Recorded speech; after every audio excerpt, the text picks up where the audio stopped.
Hello, hello, hello everyone. It's GirlGotGame, and welcome to the elevator game with Catgirls by NoBreadStudio, a demo. I'm doing a Gander for the first time in ages. Can you believe it? There can be miracles in the end of Spooktober. So, what is the elevator game with Catgirls, you may ask? Well, if you know NoBreadStudio, as I know NoBreadStudio, then you know you're in for some strangeness, some mysteries, some shenanigans, and more mysteries and more questions. So, yeah, the elevator game with Catgirls is a horror visual novel with point-and-click elements, and it's based on a Korean urban legend. Got some spoopy sound effects going on in the background. This is a demo. They're currently doing a Kickstarter right now.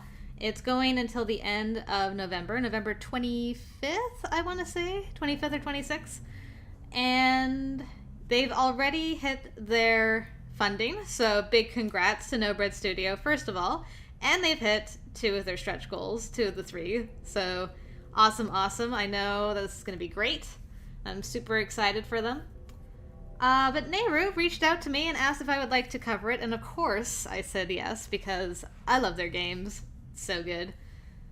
So yeah, gonna check this out. I thought it would be appropriate considering the time of year and all that. So the story is, the elevator game is all about following the rules and treading forward in a strictly specified manner. Are you sure you'll be able to get everything right on your first try? So there you go. That's what we're getting into. Let's start. I got PTSD with elevators right now because of the letter. If you haven't watched my letter playthrough, you don't know what I'm talking about, but if you have, you know exactly what I'm talking about. I'm not in a good place with elevators right now, so this is great. I swear there's jump scares. I swears it. I'm gonna lose my mind. It's a cold winter night. Snow started to fall a couple of hours ago, so the cityscape is littered with a layer of white fluff. It crunches under our feet as we walk down the street. Kirin, I think. I'm probably going to butcher these names, so I'm going to apologize in advance. Ta-da! We're here! I love the art style in this already. So eerie. Gives me major blank space vibes. I look up to inspect the tall building before us. Oh, I just noticed a little paw print. Look at that. So cute. I think the music's okay right now. I look up to inspect the tall building before us. It's past midnight, so it's to be expected that most people living here should be asleep by now. Naturally, that also explains why barely any of the windows show illumination coming from the inside. Considering what we're here for, it only adds to the creepiness of the situation. I've never been a fan of dark places. That didn't change even when I got my feline features. Okay, so you didn't always used to be a cat girl. You'd think that being able to see so much more clearly in the dark would make darkness less scary, wouldn't you? Trouble is, I hear so many more little sounds that I couldn't make out before, too. And since I'm not sure what all of them are, the dark's every bit as creepy as it was before. Maybe even more so.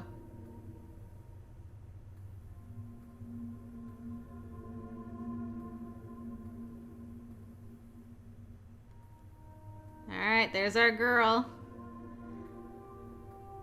So Asahi's got an ankh, kind of like Chris, which is neat. I like the paper doll aesthetic of the characters. I think that's really neat. The art style is just beautiful so far. So we are. Finally, a response! I thought you were starting to give me the silent treatment again. It's a fault of mine, and one I'm not too proud of. I tend to get lost in my own head sometimes. Well, quite often, really. Thankfully, Kirin is fairly used to it by now. Aw, their little fangs. Stop. I swear, Kirin, of all the buildings in the city, you just had to choose one which seems super creepy. This has to be the sole residential building in the whole office district. Oh, but you know it couldn't have just been any building. This one is perfect. And by perfect, you mean... meeting the conditions and being less than 10 miles away from our homes. Or are you enjoying our walk in the snow together so much that you like to prowl around aimlessly for another hour? Because I don't know about you, but I'm really starting to feel the cold.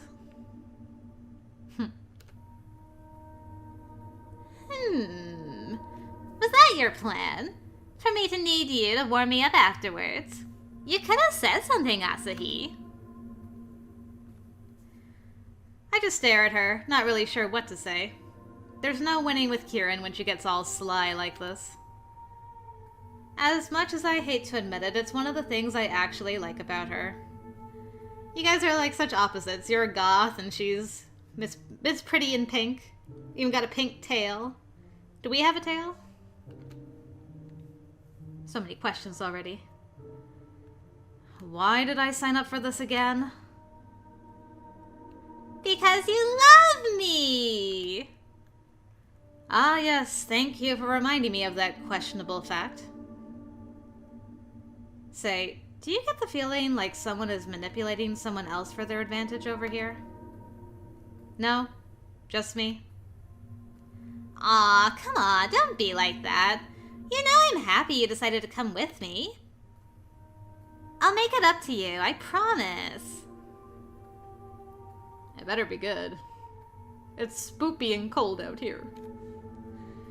I stare at her for a moment longer before I sigh. I really can't argue with her, not when she's looking at me like that. I had a silent crush on this girl for the longest time and never expected to one day find out that the attraction was mutual. The fact that we managed to actually get together still feels so unreal sometimes. If it weren't for the fact that this change affected her too, it would have never come to this. As much as I disliked it in the beginning, it made me feel like an outcast among my former peers after all. Our shared experience allowed me to be there for her when she needed it most. It's a memory I'm always going to cherish, of that I am sure. I breathe warmly on my hands, rub them together, and then jam them deep in my pockets. It's not much, but hopefully it will help keep some feeling in my fingertips. It's enough to let me focus on things in the here and now at least, rather than just on how cold it is. I said it before, and I'll say it again. You get provoked way too easily.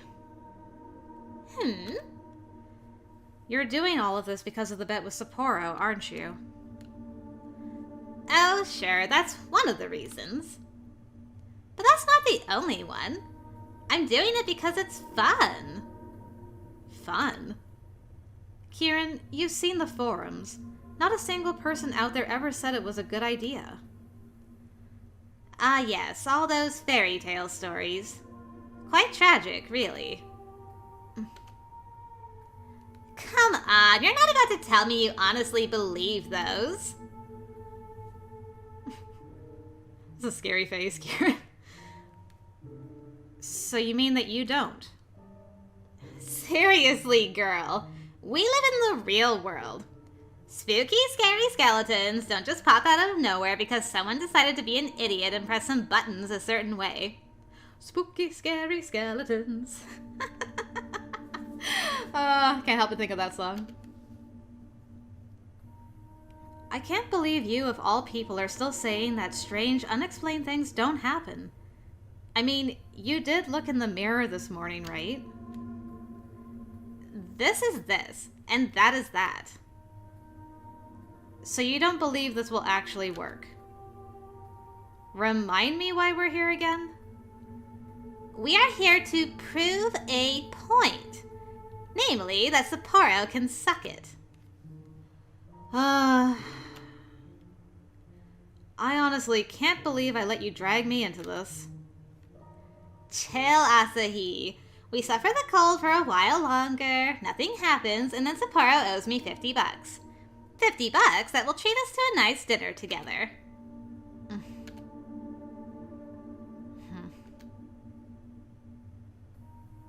I suppose a dinner with you is a pretty good incentive. See, I knew you'd come around. That being said, wish me luck and all that jazz. I'll be right back. Spoiler alert, she was not right back. Kirin? What? I'm the one who should be getting cold feet here, not you. Just... You remember all the rules, right? Stay safe, okay? Asa-chan, be realistic about this. What's that elevator gonna do? Bite me? You don't know. You could always get stuck. That's a realistic possibility, if anything. Or, like, the cables could snap and you could fall to your death horribly. I'm sure you'll figure it out if I do.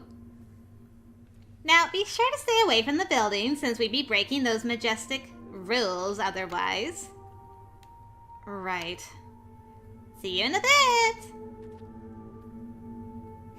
Good luck, girl. I stare as Kirin approaches the building's entrance, presses one of the intercom buttons, and moments later pushes the door open. How does she convince people to trust her so quickly, to let her into the building like that? She's gone from my sight before I know it, a faint click as the door closes behind her. There's a feeling of unease pooling in my stomach. All of this being a bad idea, probably the worst we've had yet, just screams in my head. I'm so going to give Sapporo a piece of my own mind once all of this is over. It's not like I can really do much about it now, however. If I were to go after my girlfriend, saying I've suddenly changed my mind, it would undoubtedly make her angry. Hell, we snuck out of our houses through the window without our parents knowing just to go through with all of this. If I had a problem with this whole crazy idea, I should have said something way earlier. It's too late now. Oh, fancy. NipNet, 6G. 6G? Dang, girl. I wrap my fingers around my phone and pull it from my pocket. December 10th, just after midnight. As I do so, I see the screen shows 0013 a.m. It took us around an hour to walk here, and while I dreaded us even being here in the first place, I'm also not looking forward to walking all the way back. Especially when it's bound to get colder as the night goes on. Perhaps we could use those $50 to get a ride home instead of a meal? Yeah, if things only worked that way.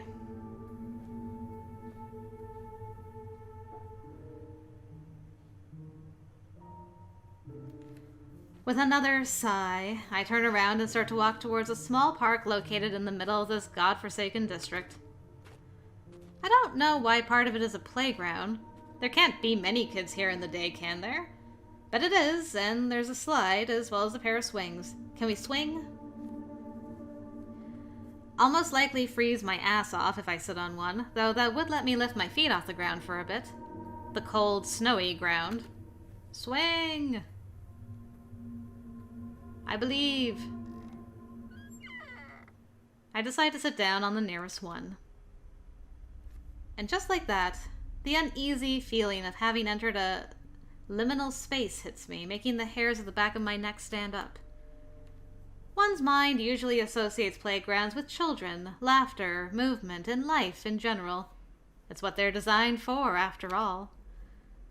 So when you get to experience the total opposite of that, when you find yourself sitting in an empty, childless playground in the middle of the night, it doesn't feel right. Your mind associates it with something being off, something being wrong. Why are you here, Asahi? In a place you shouldn't be? Because I did it for love. That's why. Man, this game's so fancy. Got scrolling and stuff, looking around. Absent-mindedly, my gaze wanders. Something at the other side of the street catches my attention. It's a vending machine. I happen to have a bit of change with me, and the idea of getting something hot to drink is suddenly a very alluring temptation.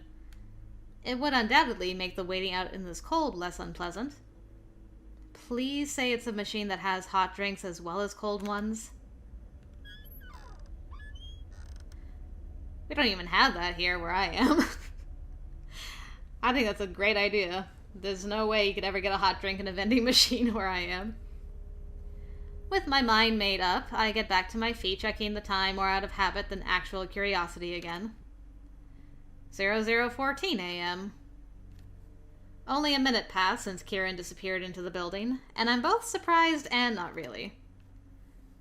The feeling of time passing slower than usual is normal when you obsessively wait for something, even more so when said waiting is physically uncomfortable. Nothing to distract you either, just lots of snow. I make my way towards the vending machine without a second thought.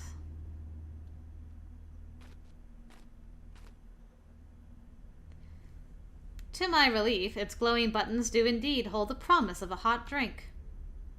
I decide to get... first choice. I am particular to coffee myself. Nothing sounds better than a hot can of coffee right now. Not only will it help me survive the cold, it's also bound to give me an energy boost, one I could use for both the waiting and the upcoming inevitable journey all the way back home.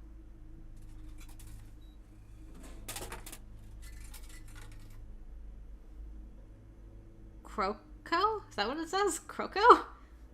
Croco coffee. It costs a little more than I expected, and I won't have enough to get a second can. So there goes the idea of treating Kirin to a nice warming drink for the walk home. Oh well, she'll survive, and it is her fault that we'll be walking back through the snow. The can feels warm and heavenly in my hands. I didn't know it was going to be so expansive. I wrap my hands around it, enjoying a few moments of bliss as the heat warms my fingers. Carefully, I prise the edge of the pull tab up with a nail so I can get my finger underneath, and then pull it open with a sharp hiss. I'm always really careful with how I open cans after carelessly breaking a nail once. The memory of that still makes me shudder. I shiver, trying to fight down the sudden memory of Kirin tortuously dragging her nails against the blackboard in my class, a wicked smile painting her lips as she held my gaze. I wish I could somehow control these unwanted thoughts sometimes. Alas, my brain likes to torture me instead. The smell of the beverage reaches my nose, grounding me back in reality. I take a small sip, instantly happy with the taste. Being able to drink anything warm feels like a godsend right now. Satisfied, at least momentarily, I make my way back to the playground, intending to sit back at the spot I took up before. But what? I reach the swing and settle back down. As I glance up again at the building Kirin slipped into minutes ago,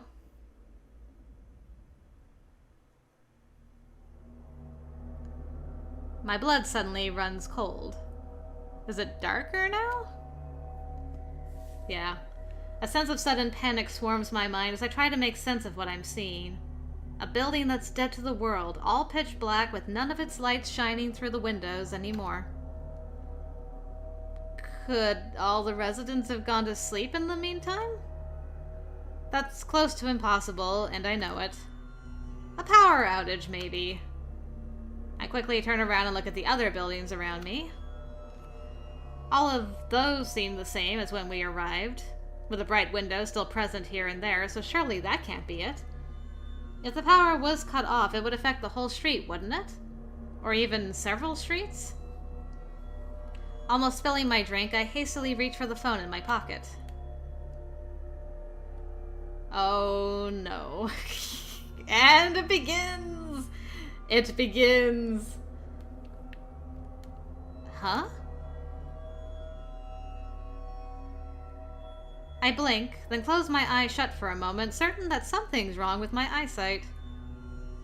The time couldn't have just gone backwards.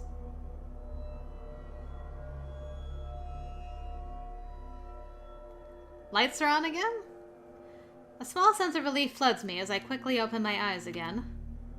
It must have been a trick of the light before. Or perhaps there was a glitch with my phone's display. Perhaps there is something wrong with me. Remembering what made me reach for my phone in the first place, I raised my head to look at the building before me once more, only to see it in its previous state. The lights are back on as if they were never gone to begin with. The unease in my stomach stays, though. I know what I saw. I'm pretty sure I couldn't have just imagined it. It's been 5 minutes since Kirin went into the building. Is that enough to ride through a bunch of floors? Would she be mad if I called her so soon? Dwelling on it suddenly feels stupid.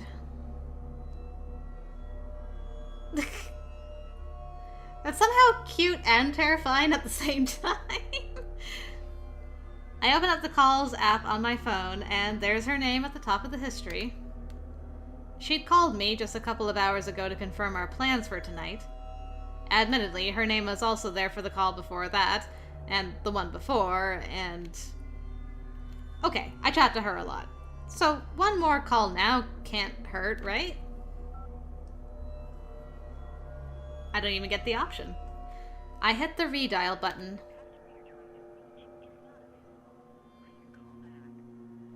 Uh-huh. I should have expected the call wouldn't connect. If she's still inside of the elevator, there probably isn't any reception in there, is there? So what options does that leave me with? Going in after her? Waiting for another 5 minutes? I stare at the building before me intently, afraid to avert my eyes anymore. It's like I'm hopeful my gaze, my constant observation, alone will make the light stay. I'm scared of the situation repeating itself. Sometime later, I realize that I've spent so long just holding my can and fretting about Kirin that my drink has gone from a nice hot drink to... well, undrinkable. Some drinks are not meant to be just kinda warm, and this is one of them. You ain't never had iced coffee? At least a bit. Alright. Let's try that again, shall we, mouth? At least it kept my hands from freezing, I guess. Nailed it. 10 minutes pass. I feel only more cold and helpless. Why can't Kirin just come out of the building now as if nothing has happened and laugh at me for worrying too much? I call her again for good measure. Surprisingly, the call does go through this time. Oh.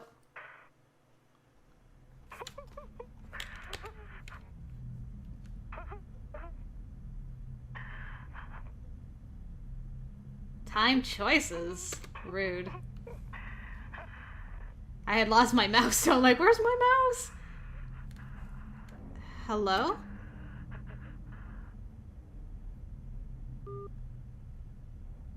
A lot of good that did. I'm not prepared for what I hear. A woman laughing at the other end. There's something about it that disturbs me to the very core. That was laughing? I thought that was sobbing. It's definitely not Kirin's voice. Or is it? All of a sudden, realization hits me. Sapporo, the bet, everything. Now this. None of it could possibly be real. All of this has to be a prank arranged by my classmates. And whether Kirin's in on it...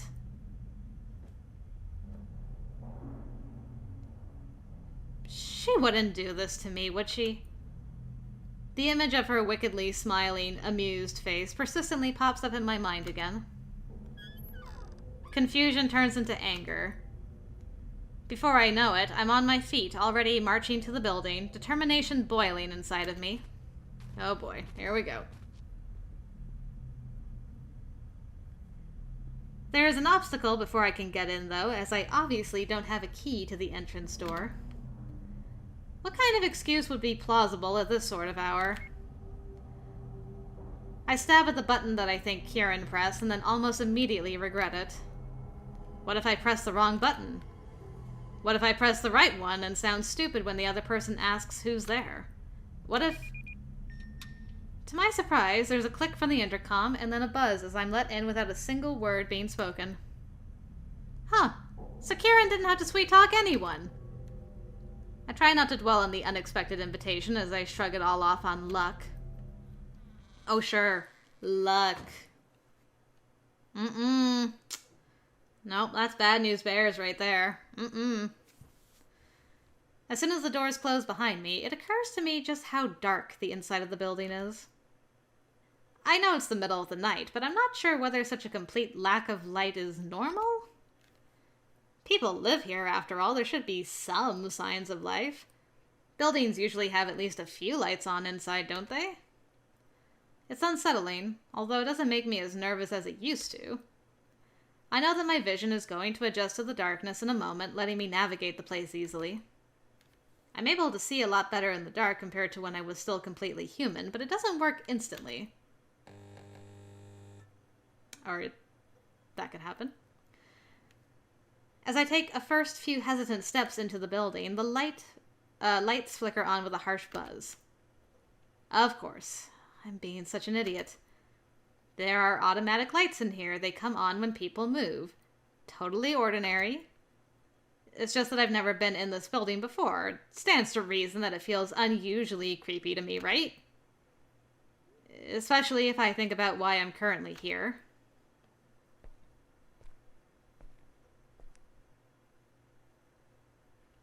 All that considered, it feels longer for me to reach the end of the long hallway than it probably should.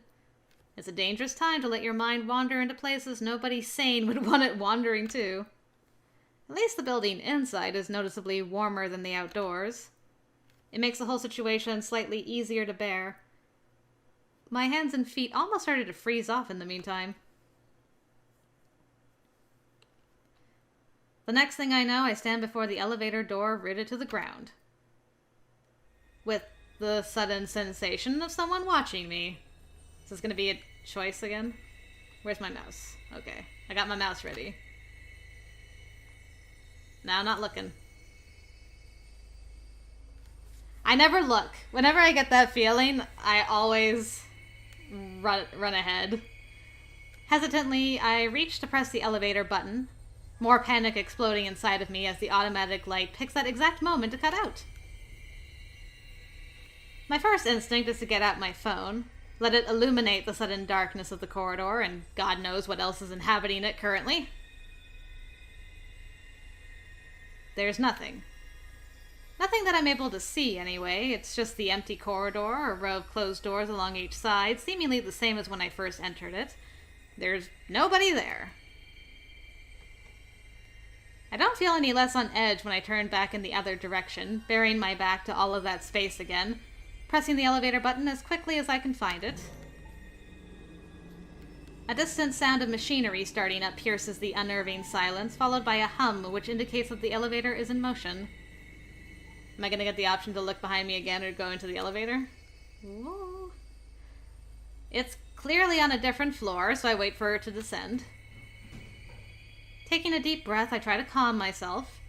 It feels like an eternity for the thing to arrive. Don't go towards the light.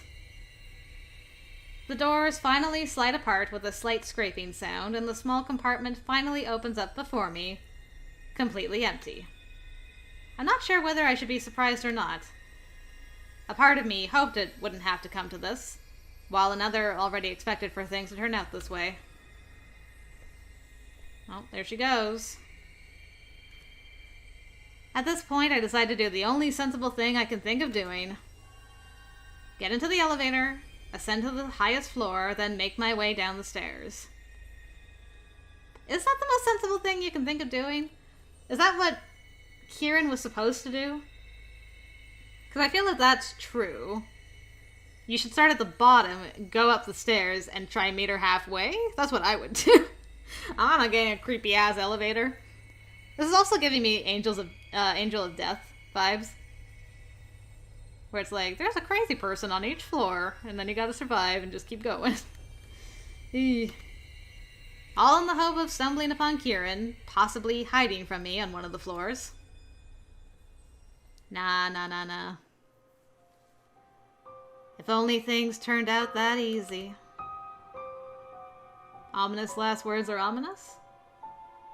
Ah, that's how it ended! Ah! Drat, I was just getting into it too.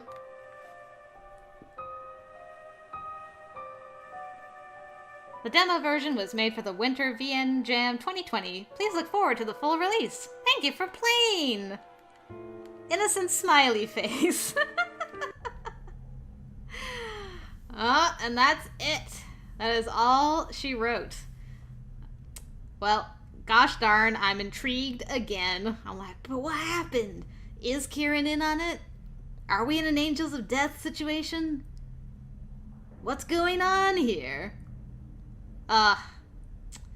Well, consider me hooked yet again. Well done, NoBreadStudio. I am definitely looking forward to seeing how this will be developed when it's fully done. The art style is lovely, and you nailed the creepy atmosphere really good. Ooh, time choices though. That gives you stress, I'll tell you that much. All kinds of goodness here. So yeah, if you guys enjoyed what you saw today, I hope you will consider giving these guys some love. I will have the link to their Kickstarter down below. As I mentioned, they've already hit their funding, but they have one more stretch goal, which is to have voice acting in the game, which they would really like to try out for the first time ever. So yeah, if you'd like, I hope you'll consider supporting them, helping them make that happen. But either way, thank you guys for joining me today. I had a lot of fun, a lot of creepy fun. And I can't wait to see how this game is developed in the future. Definitely hooked. I'm definitely hooked again. You guys got me. You got me. Alright guys, thank you very much for joining me. Until next time, I will see you later.